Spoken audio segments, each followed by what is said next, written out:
Hello student, welcome back to my channel Aakash lecture. Student, जितने बच्चे class 12th में और हिंदी का पेपर देने वाले उनके वीडियो सबसे ज्यादा इंपॉर्टेंट है मेरे प्यारे बच्चों। हिंदी के पेपर में एक व्याकरण का टॉपिक है मेरे प्यारे बच्चों, रस छंद अलंकार, और यह मेरे प्यारे बच्चों फिक्स टॉपिक है। इसको कोई भी चेंज नहीं कर सकता है, हर साल आता है, इसको कोई भी बदल नहीं सकता है। और 6 नंबर के लिए आता है मेरे प्यारे बच्चों। देखिए 6 नंबर आज की इस वीडियो में आप लोगों को पक्का कराने वाला हूं। 2 नंबर का रस पूछता है, 2 नंबर का छंद पूछता है और 2 नंबर का अलंकार पूछता है। अगर रही बात इसको याद करने के लिए, तो किताब से अगर याद करोगे तो कभी याद नहीं कर पाओगे, क्योंकि किताब में जो इसका परिभाषा है काफी डिफिकल्ट है और इसके जो उदाहरण है वो काफी डिफिकल्ट है। इसलिए बहुत सारे बच्चे रस छंद अलंकार को याद नहीं कर पाते हैं। लेकिन आज की इस वीडियो में मैं ट्रिक की मदद से आप लोगों को बताने वाला हूं कि रस छंद अलंकार कैसे याद करोगे, और उदाहरण इसका इतना ज्यादा सिंपल है कि मेरे प्यारे बच्चों वीडियो देखते ही देखते आप लोगों को याद हो जाएगा। सबसे पहले अगर हम बात करें रस को लेकर, और वही टॉपिक बताऊंगा कि जो कि पेपर में आता है, ठीक है। तो रस सबसे पहले हम लोग कवर करने वाले हैं। रस में जो सबसे इंपॉर्टेंट रस है मेरे प्यारे बच्चों, वो हम देखने वाले हैं श्रृंगार रस। हर साल आता है श्रृंगार रस, परिभाषा से तो उदाहरण पूछता है मेरे प्यारे बच्चों। तो श्रृंगार रस की अगर हम बात करें, तो जब भी अगर रस, अगर आपको परिभाषा लिखना है रस का, तो 3 वर्ड आपको याद करना जरूरी है। एक आपको विभाव, एक आपको अनुभाव और एक आपको संचारी भाव। अगर ये 3 शब्द अगर आपको मालूम है तो कोई भी रस का परिभाषा आप लिख सकते हो। जैसे मान लीजिए श्रृंगार रस, तो श्रृंगार रस अगर आ जाए तो आप लिखोगे कि जब विभाव, अनुभाव तथा संचारी भाव का संयोग होता है। संयोग होता है मतलब मिलन होता है। ये सारे के सारे रस में पहली लाइन सेम होगी, इतना याद रखिएगा कि जब विभाव, अनुभाव तथा संचारी भाव का संयोग होता है मतलब मिलन होता है, तो रति नामक अस्थाई भाव से, रति नामक अस्थाई भाव से श्रृंगार रस की उत्पत्ति होती है। देखिए कितना सिंपल परिभाषा बन गया कि जब विभाव, अनुभाव तथा संचारी भाव का संयोग होता है तो रति नामक अस्थाई भाव से श्रृंगार रस की उत्पत्ति होता है। उदाहरण की अगर हम बात करें, बहुत ही ज्यादा सिंपल मैंने उदाहरण लिख रखा है मेरे प्यारों, तो तुरंत याद हो जाएगा। देखिए कह रहा है कि कहत नठत रिझत खिजत, मिलत खिलत लजियात, भरे भवन में करत है ननहु ही सो बात। देखिए बहुत सिंपल है, आप इसको आसान से याद कर पाएंगे मेरे प्यारे बच्चों। अब यह श्रृंगार रस का टॉपिक हो गया खत्म। इसी तरह अगर वीर रस, वीर रस भी पूछा जाता है तो वीर रस में भी तुरंत आप इसका परिभाषा लिख दोगे। पहली लाइन तो सेम होगी जो कि श्रृंगार रस में था कि जब विभाव, अनुभाव तथा संचारी भाव का संयोग होता है। पहली लाइन तो एकदम सेम होगी। इसके बाद तो उत्साह नामक अस्थाई भाव से वीर रस की उत्पत्ति होती है। श्रृंगार रस में रति नामक अस्थाई भाव से श्रृंगार रस की उत्पत्ति हो रही थी, और यहां पे उत्साह नामक अस्थाई भाव से वीर रस की उत्पत्ति हो रही है। बस परिभाषा बन गया।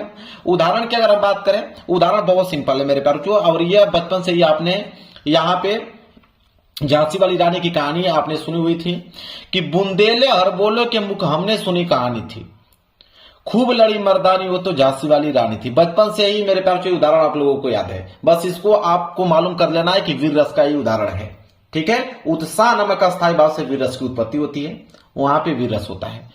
क्लियर है, याद हो गया श्रृंगार रस और वीर रस दोनों। इसके बाद एक रस और आता है जो इंपॉर्टेंट होता है, हास्य रस। हास्य रस देख लेते हैं मेरे प्यारों बच्चों, ये भी इंपॉर्टेंट है और इसका भी परिभाषा तुरंत आप बना दोगे। पहली लाइन तो सेम होगा कि जब विभाव, अनुभाव तथा संचारी भाव का संयोग होता है तो हास नामक अस्थाई भाव से, हास नामक अस्थाई भाव से हास रस की उत्पत्ति होती है। तो पहली लाइन सेम, बस ये वाली लाइन चेंज होगी। हास नामक अस्थाई भाव से हारस की उत्पत्ति हो रही थी, वहां पे उत्साह नामक अस्थाई भाव से वीर रस की उत्पत्ति हो रही थी, वहां पे रति नामक अस्थाई भाव से श्रृंगार रस की उत्पत्ति हो रही थी। बस इतना ही, बस अंतर है। तो हास रस का परिभाषा मालूम हो गया आप लोगों को। उदाहरण की अगर हम बात करें तो देखो, बुरे समय को देखकर गंजे तू क्यों रोए, किसी भी हालत में तेरा बाल न बाका होए। देखिए कितना सिंपल उदाहरण, तुरंत याद हो जाएगा आप लोगों को। तो हास्य रस भी आप लोगों का कंप्लीट, मतलब रस 3 ही रस इंपॉर्टेंट है, तीनों रसों को मैंने बहुत सिंपल में आप लोगों को समझा दिया। अब बारी आती है किसके, अलंकार की। अब अलंकार, वो भी वही इंपॉर्टेंट अलंकार बताऊंगा जो कि पेपर में हर साल आता है, ठीक है। तो सबसे पहला जो अलंकार हम लोग कवर करने वाले हैं वो आप लोगों का उपमा अलंकार। उपमा अलंकार का देखिए परिभाषा कितना हम लोग आसान तरीके से याद करेंगे। तो जब भी अलंकार की बात आए तो अलंकार में 2 ही वर्ड याद करना है, एक उपमेय और एक उपमान। अगर दो वर्ड याद है तो आप किसी भी अलंकार का परिभाषा बना सकते हो। जैसे समझिए, उपमा अलंकार है, इसका परिभाषा लिखोगे कि जहां पर उपमेय की तुलना उपमान से, उपमेय की तुलना उपांश से की जाएगी लेकिन समानता के आधार पर। वही लिखेंगे कि जहां पर उपमेय की तुलना उपमान से समानता के आधार पर की जाती है वहां पर उपमा अलंकार होता है। क्लियर है? कितना सिंपल वर्ड है कि उपमेय की तुलना उपमान से समानता के आधार पर की जाती है, वहां पे उपमा अलंकार होता है। और एग्जाम्पल तो इतना आसान है कि आपको क्या बताऊं, ये सॉन्ग है, आपने इस सॉन्ग को सुना भी होगा कि फूलों सा चेहरा तेरा कलियों से मुस्कान है। ठीक है, देखिए सॉन्ग आपने सुना होगा, हिंदी सॉन्ग है और आपको याद भी हो गया, तुरंत याद हो गया उपमा अलंकार। जब भी आएगा पेपर में तुरंत लिख दोगे। इसके बाद रूपक अलंकार की अगर हम बात करें, ये भी बहुत ही ज्यादा सिंपल है मेरे प्यारों, तुरंत याद हो जाएगा ये भी। रूपक अलंकार में क्या होता है कि जहां पर उपमेय में उपमान का भेद रहित आरोप हो, ठीक है, कि जहां पर उपमेय में उपमान का भेद रहित आरोप हो वहां पर रूपक अलंकार होता है। देखिए कितना सिंपल है। और इसमें उदाहरण, दो उदाहरण मैंने लिख रखा है यहां पे कि पायो जी मैंने राम रतन धन पायो, ये भी सॉन्ग ही है, समझिए ये भी सॉन्ग ही है। और एक तो आप लोग बचपन से हाई स्कूल में भी पढ़ा होगा आपने कि चरण कमल बंदो हरिराई। तो दो एग्जाम्पल मैंने लिख रखा है, बहुत ही ज्यादा सिंपल, आपको तुरंत याद हो गया होगा यहीं पर। क्लियर है? तो उपमा अलंकार, यहां पे रूपक अलंकार, दो अलंकार बिल्कुल क्लियर हो गया आप लोगों को। इसके बाद हम बात करेंगे यमक अलंकार। यमक अलंकार भी बहुत सिंपल तरीके से तुरंत याद हो जाएगा। यमक अलंकार में देखिए कितना आसान है, कह रहा है कि जहां पर कोई शब्द एक से अधिक बार आए, कोई शब्द एक से अधिक बार आए और उसका अर्थ अलग अलग हो, वहां पर यमक अलंकार होता है। तो कोई शब्द एक से अधिक बार आए, उसका अर्थ अलग अलग हो, वहां पर यमक अलंकार होता है। जैसे देखिए, काली घटा का घमंड घटा, तो देखिए घटा यहां पे भी आया है, घटा यहां पे भी आया है, तो एक शब्द दो बार आ गया और दोनों का ही अर्थ जो है अलग अलग होता है। इसी तरह सोना कितना सोना है, सोने जैसा तेरा मन, तब देखिए सोना यहां पे भी आया है, सोना यहां पे भी आया है, तो एक शब्द दो बार आ गया, दोनों का ही अर्थ अलग अलग हो, वहां पे यमक अलंकार होता है। देखिए कितना सिंपल है, दोनों एग्जाम्पल मैंने यहां पे सिंपल, हालांकि एक ही एग्जाम्पल आपको एग्जाम में लिखना है। श्लेष अलंकार की हम बात करें तो श्लेष अलंकार बिल्कुल आसान है कि जहां पर कोई शब्द एक ही बार आए, कोई भी शब्द एक ही बार आएगा लेकिन उसके अर्थ जो है अलग अलग होंगे, वहां पर श्लेष अलंकार होता है। यहां पे क्या था कि कोई शब्द दो बार आता था, कोई शब्द एक से अधिक बार मतलब दो बार आता था, दोनों का ही अर्थ अलग अलग होता था। और यहां पर कोई शब्द एक ही बार आएगा लेकिन दोनों का अर्थ अलग अलग होगा, वहां पर श्लेष अलंकार होता है। जैसे देखिए, प्रियतम बतला दो लाल मेरा कहां है, प्रियतम बतला दो लाल मेरा कहां है। इसके बाद रहीमन पानी राखे बिन पानी सब सून, पानी गए न उबरे मोती मानो चून। क्लियर है? लीजिए भाई, इससे सिंपल एग्जांपल आप लोगों को नहीं मिलेगा। तो यहां पे मेरे प्यार बच्चों अलंकार का भी काम खत्म। चार अलंकार जो है कि सबसे बेस्ट होते हैं, सबसे इंपॉर्टेंट होते हैं, चारों अलंकारों को मैंने बता दिया। अब बारी आई किसकी? छंद की।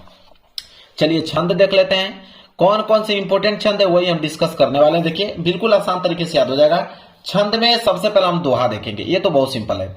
दोहा में हम देखेंगे कि यह एक अर्ध सम्मात्रिक छंद है, लिखेंगे दोहा में कि यह एक अर्ध सम्मात्रिक छंद है। इसमें चार चरण होते हैं, पहले और तीसरे चरण में 13-13 मात्राएं होती हैं, दूसरे और चौथे चरण में 11-11 मात्राएं होती हैं। ठीक है, क्लियर है? कैसे लिखेंगे कि यह एक अर्ध सम्मात्रिक छंद है, इसमें चार चरण होते हैं, पहले और तीसरे में 13-13, देखिए ट्रिक बना लीजिए, पहले और तीसरे में 13-13 मात्राएं और बच गया आपका दूसरा और चौथा, दूसरे और चौथे में 11-11 मात्राएं होती है। कितना सिंपल है मेरे प्यारों। देखिए उदाहरण की अगर हम बात करें तो मेरी भव बाधा हरो, राधा नागरी सोई, जा तन की झाई परे, श्यामो हरित दुती होई। कितना सिंपल है, याद कर लीजिए।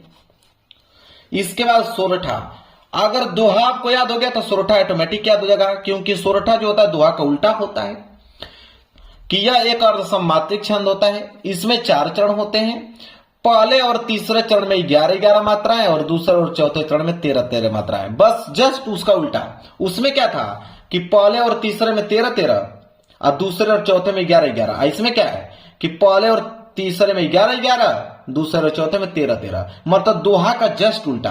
तो आप उदाहरण भी, अगर ये उदाहरण मालूम है तो इसी का उदाहरण उल्टा कर दीजिए, ये आपका सोरठा का उदाहरण बन जाएगा कि राधा नागरी सोई। देखिए ये वाली लाइन को मैंने आगे लिख दिया, इस वाली लाइन को मैंने पीछे रख दिया कि मेरी भव बाधा हरो।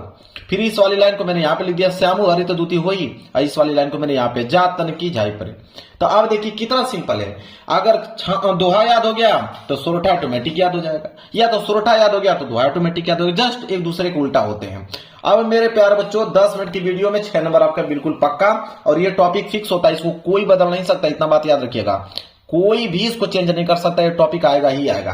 और 6 नंबर बिल्कुल क्लियर, किताब से मिला लीजिएगा, किताब से अलग परिभाषा में लिख के लेके आया हूं, बहुत सिंपल, और एग्जाम में पूरा का पूरा नंबर देगा। तो वीडियो पसंद आए तो वीडियो को लाइक कर देना, चैनल पर नए हो तो चैनल को जरूर सब्सक्राइब कर लेना। मिलेंगे प्यारे से नेक्स्ट वीडियो में, तब तक के लिए धन्यवाद।